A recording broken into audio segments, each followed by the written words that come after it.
드리겠습니다. 주님의 이름으로 환영하고 축복합니다. 예, 이제 2월 둘째 주입니다. 서서히 이제 봄 기운이 감돌기 시작하는데 여러분, 주님께서 여러분의 영혼에도 꽃피는 봄을 주시기를 바랍니다. 오늘 말씀의 제목은 찬송의 제사와 선행의 제사입니다. 따라 하시겠습니다. 찬송의 제사와 선행의 제사. 제사라는 말은 구약시대 때 예배를 말하는 것입니다. 그때는 제사장이 짐승의 가죽을 벗기고 각을 뜨고 피를 뿌리고 아주 제사 현장이 살벌했습니다. 근데 오늘날 우리가 드리는 제사는 예수 그리스도로 말미암아 더 이상 그렇게 무섭게 드릴 이유가 없어졌어요. 할렐루야. 하나님 앞에 기쁨과 감사 드리는 예배로 바뀌었습니다. 그래서 찬송의 제사란 찬송의 예배, 또 선행의 제사란 선행의 예배를 의미하는 것인데요. 찬송의 제사는 좀 쉽죠. 여러분 이미 다 오늘 찬송의 제사를 이미 들으셨고요. 선행의 제사란 뭘까? 우리가 이런 것들을 함께 보면서 주님이 진정으로 원하시는 예배란 무엇인가를 함께 보도록 하겠습니다. 먼저 우리가 로마서를 쭉 다루다가 갑자기 히브리서로 떼어서 이상하게 생각하실 줄 몰라서 먼저 말씀드립니다. 아직 히브리서, 아직 로마서가 안 끝난 겁니다. 잠시 히브리서 말씀을 통해서 로마서로 다시 돌아갈 텐데요. 로마서의 결론이 뭐라고 말씀드렸습니까? 예, 한번 표를 읽겠습니다.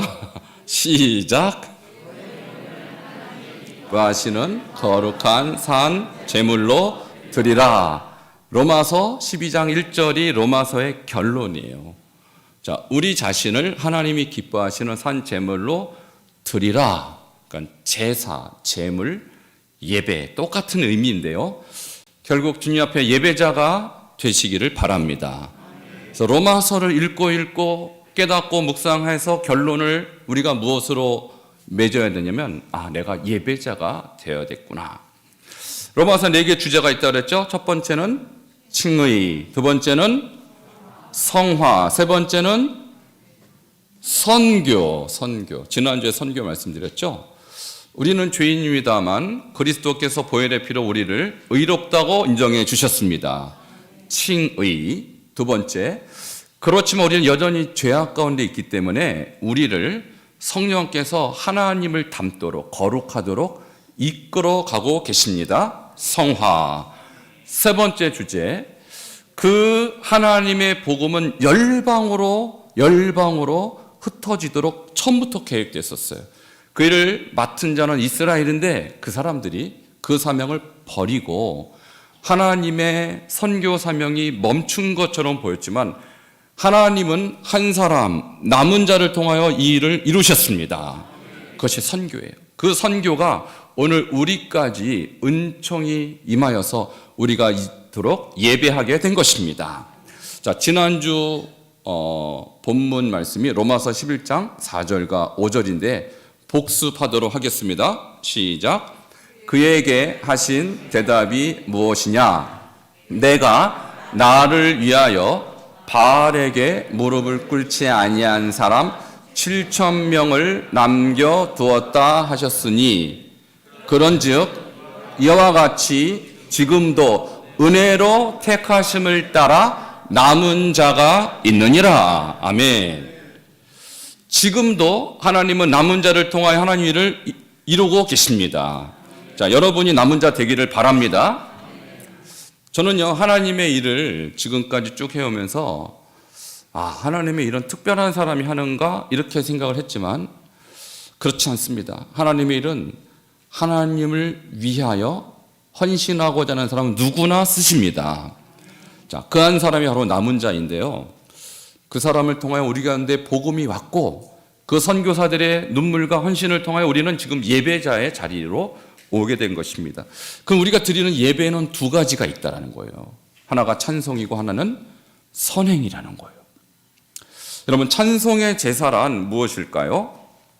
히브리서 13장 15절 오늘 본문 말씀에 등장합니다. 함께 다시 한번 읽도록 하겠습니다. 시작. 그러므로 우리는 예수로 말미암아 항상 찬송의 제사를 하나님께 드리자. 이는 그 이름을 증언하는 입술의 열매니라. 아멘. 여기서 찬송이란 단어가요, 우리가 늘 쓰는 찬양, 또 감사, 이런 뜻입니다. 아이네시스라는 이 단어는 우리는 찬송 그러면 이제 음악적인 요소를 생각하는데, 뭐 음악적일 수도 있고 그냥 말로 감사하는 것, 이것도 다 찬송에 들어가는 거예요. 그래서 여러분 살아갈 때마다 주님 감사합니다, 이것도 찬송이에요. 여러분이 어디 있든지 여러분의 입술로 하나님을 찬송하시기를 바랍니다. 어쨌든 찬송은 찬양이든 감사든 입술의 열매예요. 입술로 하는 거예요. 그래서 우리가 예배하는 이 현장은 사실 저도 입으로 말씀을 전하고, 여러분이 입으로 아멘하고 입으로 찬송하는 입술의 열매라는 거예요. 근데 이것이요, 어떠한 성격을 갖고 있냐면, 여기 보면 증언하는 이라는 단어가, 호모로게오, 이 단어는요 성경에 고백하다라는 단어로 많이 쓰이는데, 특별히 법정에서 내가 증언할 때 쓰는 일종의 공개적인 고백을 말하는 거예요. 그러니까 히브리서 13장 15절에 찬송의 제사란 믿는 자들이 모여서 공개적으로 하는 예배하는 이러한 예배 현장을 말하는 것입니다. 그러므로 여러분이 예수를 믿는다면, 칭의의 은총을 깨달았다면, 성령으로 말미암아 지금도 점점점 그리스도를 닮아가고 있다면 예배 현장으로 나오시기를 바랍니다. 그것이 주님이 우리에게 바라시는 첫 번째 예배인 것입니다. 그러므로 우리가 주일 예배, 수요 예배, 금요 예배, 새벽 예배, 또 목장 예배, 이 모든 예배는 하나님을 찬송하기 위한, 입으로 고백하기 위한 공개적인 예배인 것입니다. 주님 앞에 여러분 2023년 한 해 동안 예배에 승리하시기를 축원합니다. 자, 이것이 주님이 열한 첫 번째 예배예요. 두 번째 예배는 조금 낯선 주제입니다. 그것은 뭐냐면 선행이라는 예배예요. 또 선행과 더불어 함께 나누어 준다라는 그런 의미의 예배가 있다는 것입니다. 그것이 16절에 기록이 되어 있습니다. 함께 읽겠습니다. 시작. 선을 행함과 서로 나눠 주기를 잊지 말라. 하나님은 이 같은 제사를 기뻐하시느니라. 아멘. 자, 선을 행하는 것과 서로 나눠주는 것, 이것을 제사다, 이렇게 히브리서가 표현하고 있어요. 여기서 선을 행하는 것은 여러분이 아시는 그런 일반적인 자선, 구제, 이것을 말하는 거예요. 근데 여기서 서로 나눠준다, 이 말이요, 우리 교회에서 자주 쓰는 표현인데요, 지하실 내다가면은 게시판에 코이노니아실 이렇게 붙어 있어요. 지하실 이름이 코이노니아실이에요. 무슨 뜻인지 여러분 아시죠? 친교하다, 교제하다, 그런 뜻이에요. 여러분이 지하실 내려가서 지금 식사를 하실 때마다 대화하면서 교제를 나눕니다. 그런데 그 뜻이 거기서 머물지 않아요. 여러분 식사를 할 때 식사 비용이 누가 내는 건지 혹시 아세요? 여러분이 내는 거예요. 여러분이 내신 헌금으로, 다시 말하면 우리가 일반적인 용어로 하면 기부한 돈으로 식사를 준비합니다. 최근에는 혹시 여러분이 생일이라든지 결혼 기념일이 되면 한 번 더 쏘시라고 게시판에 또 붙여놨어요. 제 이름 적어놨습니다, 이미. 그것이 뭐냐면 코이노니아예요. 그래서 코이노니아는 사실 물질과 함께 갑니다. 자, 말로는 교제를 하고 친교를 하는데 먹으면서 친교해야 친교가 되는 것입니다. 그래서 뭔가를 먹기 위해서는 누군가의 기부가 필요하죠. 그래서 서로 나눠줄 때는 자기 것을 희생하는 의미가 들어있는 거예요. 주님은 이것을 제사다, 예배라고 했습니다.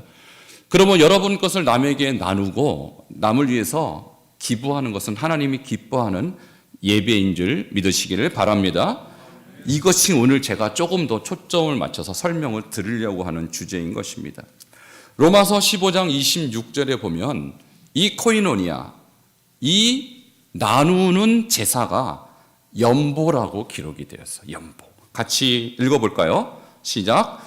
이는 마게도냐와 아가야 사람들이 예루살렘 성도 중 가난한 자들을 위하여 기쁘게 얼마를 연보하였습니다. 아멘. 요즘은 교회에서 연보라는 단어를 잘 안 쓰는 것 같아요. 제가 어릴 때는 연보하겠습니다 이런 말을 많이 들었거든요. 헌금한다 그 소리죠. 근데 이 연보라는 단어를 원어로 보니까 뭐라고요? 코이노니아, 친교한다. 근데 어떻게 친교하냐면 헌금으로 친교하는 거예요. 이 로마서 15장 26절의 배경은 이렇습니다. 예루살렘 교회는 원래 기독교의 모체죠. 거기에서 성령의 역사가 일어나서 복음이 확장된 그런 모교회입니다. 근데 기근이 들었어요. 흉년이 든 것이죠. 성도들이 가난하게 됐습니다. 굶어 죽게 된 거예요. 그랬더니 오히려 이방인 교회들, 여기 보면 마게도냐와 아가야, 지금의 그리스 북부와 터키 일대입니다. 여기 있는 이방인 교회들이, 성도들이 돈을 모금해서 이 가난한 예루살렘 성도를 돕는 거예요. 이것을 뭐라고 표현했냐면 코이노니아, 연보라고 표현한 거예요. 이것이요, 주님이 어떻게 받으셨냐면 이것은 나를 위한 제산이라, 이것은 너희가 나를 위해서 드리는 예배니라, 이렇게 받으셨다라는 거예요. 할렐루야. 그러므로 오늘날 우리가 주님 앞에 예배한다 했을 때는 우리가 함께 공동체가 모여서 하나님을 입으로 찬양하는 것도 예배지만, 여러분이 볼 때 저 사람 도움이 필요하겠구나, 저 사람은 내가 도와줘야겠구나, 이런 감동이 들면 그 사람을 도와주시기 바랍니다. 그것이 예배라는 거예요. 이것을 오늘날 교회가 회복해야 하는 것입니다. 여러분, 찬송의 제사와 선행의 제사는요, 하나의 세트와 같아요. 동전의 앞, 뒷면과 같습니다. 만일 둘 중에 하나라도 부족하다면 하나님은 그 예배를 받지 않는다고 구약에 기록이 되어 있습니다. 세 번째 주제입니다. 왜 하나님이 유대 백성의 제사를 받지 아니하셨을까요? 이미 제가 말씀드린 바와 같이 그들이 겉으로 볼 때는 찬송의 제사를 멋들어지게 드렸어요. 너무너무 화려하게 예배를 드렸는데 두 번째 제사인 나눔의 제사, 선행의 제사를 드리지 않았기 때문입니다. 그것이 이사야 1장 13절에 기록이 되어 있어요. 함께 읽겠습니다. 시작. 재물을 다시 가져오지 말라. 분향은 내가 가증히 여기는 바요, 월삭과 안식일과 대회로 모이는 것도 그러하니 성회와 아울러 악을 행하는 것을 내가 견디지 못하겠노라. 아멘. 재물을 가져왔어요. 근데 주님이 그 재물을 헛된 재물이라고 말씀했습니다. 자, 분향, 월삭, 안식일, 대회, 성회, 이것은 공식적인 예배 현장의 상황을 묘사하고 있는 거예요. 그러니까 그들은 모였습니다. 공예배를 드렸다는 얘기입니다. 그런데 그들의 문제는 예배를 안 드려서가 아니라 예배도 드리고 악도 행했어요. 이 악의 정체는 뭘까요? 17절을 함께 보도록 하겠습니다. 그들이 범한 악의 내용이 거기 나와 있어요. 시작. 선행을 배우며 정의를 구하며 학대받는 자를 도와주며 고아를 위하여 신원하며 과부를 위하여 변호하라 하셨느니라. 아멘. 예수님을 믿는데 예수 믿는 사람들이 모여서 하나님을 예배하는 거 당연한 것이죠. 근데 여러분, 선행도 주님이 바라신다라는 거예요. 이 이사야 시대에 이스라엘은요, 심히 부패했습니다. 다른 나라가 전쟁을 자꾸 걸어오니까 덜컥 겁이 나니까 힘센 나라를 의지하는 거예요. 그러니까 그 나라의 우상도 받아들일 수밖에 없었어요. 그리고 고관들, 뇌물을 받아 먹고 재판을 굽게 했습니다. 저기 보면은 학대받는 자, 고아, 과부를 변호하라. 무슨 얘기냐면 재판관들이 가난한 사람은 한중에도 없었다는 거예요. 뇌물을 받아 먹고 돈 많은 사람들을 재판에서 유리하게 했다는 것입니다. 이게 불의예요. 그래서 정의를 구하라 하는 거예요.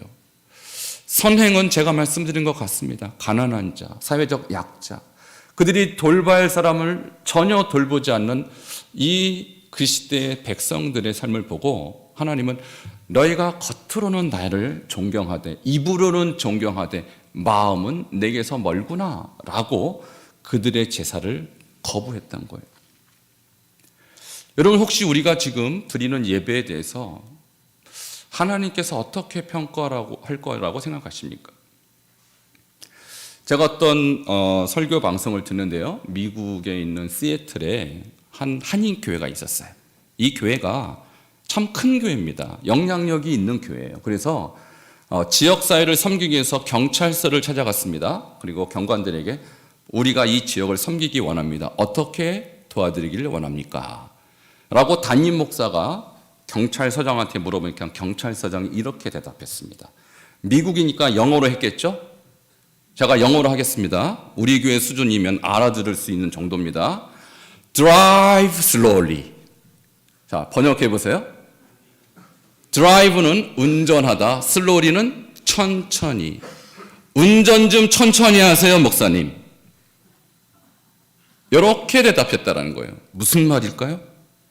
이 경찰서가 날마다 딱지를 떼는데 보면 대부분이 그 교회 다니는 사람이라는 거예요.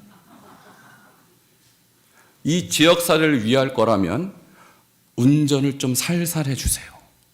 성도들에게 이렇게 말해달라는 거예요. 이 목사님은 지역을 섬기러 도우러 갔다가 개망신당하고 왔어요. 여러분, 우리 주변에 있는 사람들이요, 여러분이 어떻게 사는지 귀신같이 알아요. 귀신보다 더 잘 알아요, 여러분. 세상은요, 교회를 너무너무 관찰을 잘합니다. 이 교회는요, 많이 모였어요. 성도들이 너무 많이 오니까 차 댈 곳도 없었어요. 그러니까 주차를 아무 데나 막 하고 피해를 준 거예요, 이웃 주민에게. 게다가 운전도 그냥 과속을 하느라고 딱지를 더덕더덕 떼는 거예요.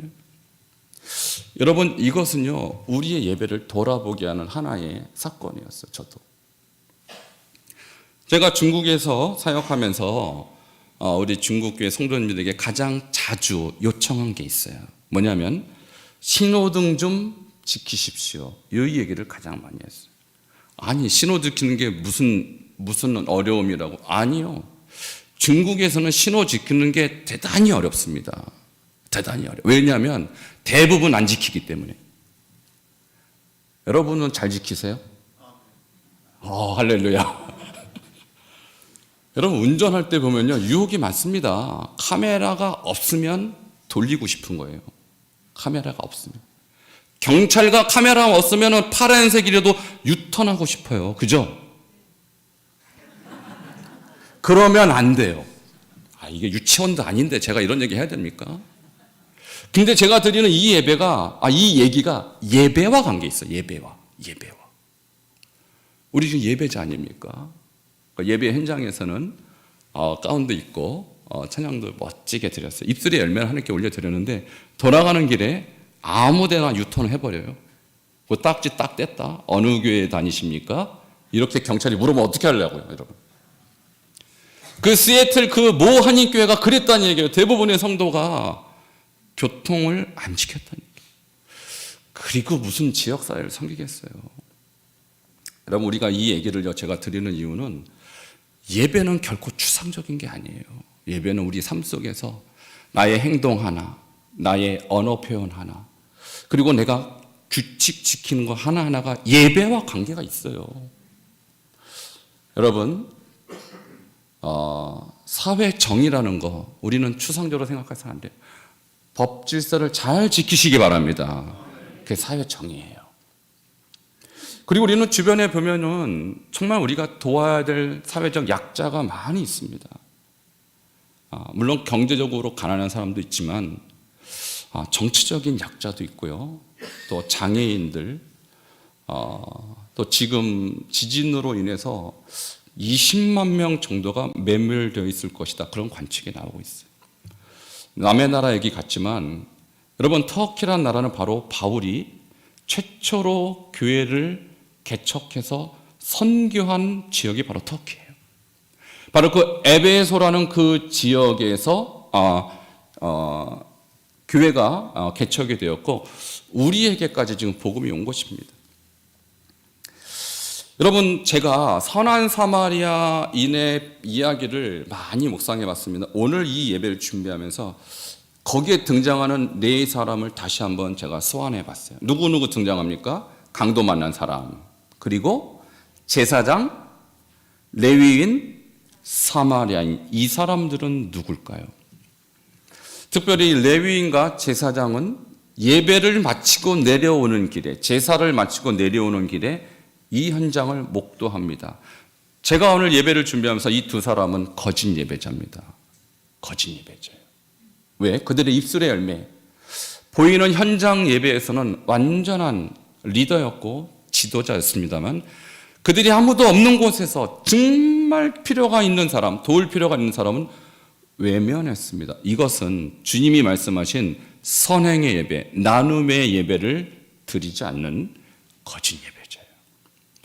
그러나 사마리아 사람은 종교적으로는 혼혈 민족이라고 해서 무시당했지만 이 사람은 참 예배자를 뜻하는 것입니다. 우리 누가복음 10장 31절 이야기를 함께 보도록 하겠습니다. 31절 시작. 마침 한 제사장이 그 길로 내려가다가 그를 보고 피하여 지나가고. 아멘. 이 제사장이 지금 예루살렘에서 성전 제사를 집도하고 옵니다. 여러분, 성전 제사는 이렇게 합니다. 가죽에 짐승의 가죽을 벗기고 각을 뜨고 그 피를 제단에 뿌려요. 얼마나 피비린내 나는 예배입니까? 그 제사를 집도하는 제사장이 예배를 다 마치고 집으로 내려가는 길이에요. 근데 거기서 강도 만난 자를 만났어요. 이 사람이 죽었는지 살았는지 아직은 몰라요. 성경은 거반 죽게 되었다 했어요. 그러니까 아직 안 죽은 거예요. 근데 제사장의 규율에는 이런 것이 있어요. 시체를 만지지 말라. 이런 법이 있어요. 그 사람은 그걸 먼저 떠오른 거예요. 그러나 제사장은 또 한 사람으로서 필요한 사람, 또 가난한 사람, 또 어떻게 보면은 이 죽어가는 사람을 살려야 되는 영적 지도자 아니겠어요? 이 두 가지 중에 이 사람이 어떤 걸 택했냐면 이 사람은 죽었거니 하고 피하여 갔다. 제사장으로서 보이는 예배, 입술의 예배는 하나님 앞에 인정받았을지 몰라도 선행의 예배는 회피한 거짓 예배자라는 것입니다. 32절 레위인도 마찬가지. 같이 보겠습니다. 시작. 또 이와 같이 한 레위인도 그곳에 이르러 그를 보고 피하여 지나가되. 아멘. 레위인은 제사장과 함께 예배를 돕는 예배 봉사자입니다. 오늘날로 따지면 제사장은 담임 목사쯤 되고 레위인은 전도사나 아니면 장로님쯤 됩니다. 근데 이 사람도 마찬가지로 피하여 갔습니다. 물론 이 사람도 겉으로 보이는 예배는 열심히 섬겼을 것입니다. 그러나 그가 진짜 필요한, 도움이 필요한 사람은 외면했다는 것이죠. 이 사람도 주님 앞에서는 가짜 예배자예요. 진짜 예배자는 누굽니까? 33절 사마리아 사람입니다. 같이 읽겠습니다. 시작. 어떤 사마리아 사람은 여행하는 중 거기 이르러 그를 보고 불쌍히 여겨. 자, 불쌍히 여겼다. 이것이 예배자의 마음이에요. 선행의 예배, 그리고 나눔의 예배의 기원은, 동기는 불쌍히 여기는 것입니다. 자, 그래서 어떻게 했을까요? 34절. 이 사람의 예배 모습을 아주 생생히 성경은 기록하고 있습니다. 34절 읽겠습니다. 시작. 가까이 가서 기름과 포도주를 그 상처에 붓고 싸매고 자기 짐승에 태워 주막으로 데리고 가서 돌보아 주니라. 가까이 갔다고 그랬어요. 그리고 포도주와 기름을 부었다고 그랬어요. 싸맸습니다. 짐승에 태웠습니다. 데리고 가서 돌봐주다. 이 하나하나가요, 하나님 앞에 제사하는 거예요. 제사할 때 포도주를 붓는 제사가 있거든요. 전제라고 하죠.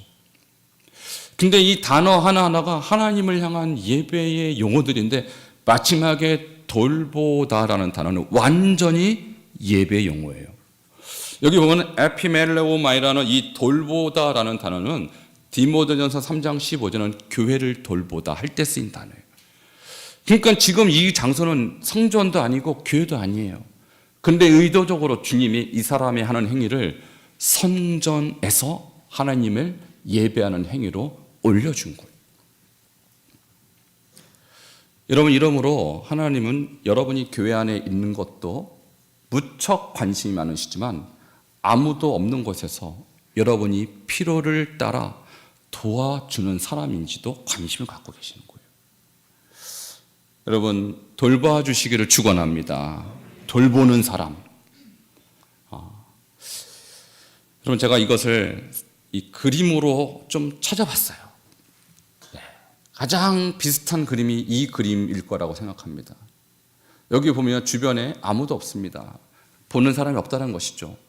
여러분, 예배 현장은 이렇게 공적인 예배로서 우리가 모여서 많은 사람이 보는 예배가 있는가 하면 아무도 없는 곳에서 나와 하나님 단둘이 드리는 예배도 있어요. 그것이 바로 선행의 제사예요. 그것이 바로 나눔의 제사예요. 여기에서 이 사람이, 사마리아 사람이 아무도 없지만 하나님의 마음으로 긍휼히 여겼어요. 자, 저 사람 머리에 지금 붕대를 감았습니다. 저 붕대가 저 사마리아인이 늘 들고 다니나 이런 의심은 좀 들어요. 제 생각엔 제가 만일 그렸다면 저 사람의 저 옷을 찢어서 아마 붕대를 감았을 거예요.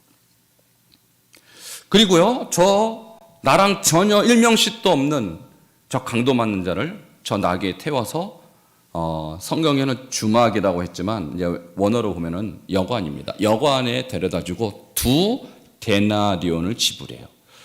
한 데나리온은 하루 품삯인데요. 그 당시 하루 품삯을 내면 무려 여관에서 한 달이나 머물 수 있었어요. 그러니까 2데나리온 줬으니까 몇 달을 머무를 수 있는 2달 동안 이 강도 많은 자가 쉴 수 있도록 큰 돈을 내놓은 겁니다. 이것이 코이노니아예요. 여러분, 이 대화가 시작된 첫 번째 이야기가 율법사가 이렇게 등장해요. 율법사가 예수님을 시험하려고 물은 질문에서 예수님의 대답이 이 스토리가 나온 것인데, 어떻게 하여야, 무슨 일을 하여야 영생을 얻습니까? 예수님을 시험하려고 질문했어요. 이때 예수님이 이 스토리를 하면서 가서 너희도 이와 같이 하라. 그래야 영생을 얻느니라. 여러분, 우리는 예수 믿어야 영생을 얻습니다. 근데 예수 믿는다는 것은 예수님의 가르침대로 사는 것이 예수 믿는 거예요. 믿습니까? 예수는 믿는데 예수님의 가르침과 상관없이 산다면 예수 믿는 거 아닙니다.